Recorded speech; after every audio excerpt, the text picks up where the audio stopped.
Hey there, it's Erin with Time Saving Templates, and real quick I want to show you one of my most versatile templates, and that is the Business Expenses Tracking Template. It can be used for any expense category you want, so you could delete all of these if you wanted and add new categories, or you could add additional categories below.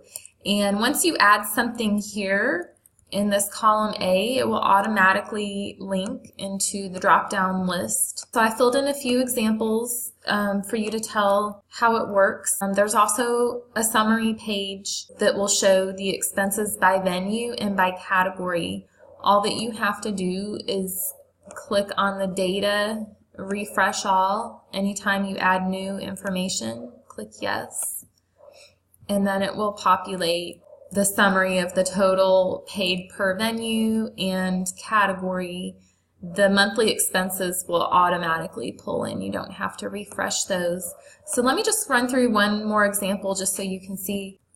Let's say supplies for $100. And okay, so I don't have, say I think of something and I don't have a category for it. Come here and we'll put jewelry supplies, and then it will appear in the category at the bottom, the date, what store. And as you add more, this will total. So if we spend some more on office supplies, you can also start typing it in and it will automatically populate. It's just if you type in something that doesn't match in the drop-down list, you'll get a message that it's not the list yet and you need to enter it in column A first.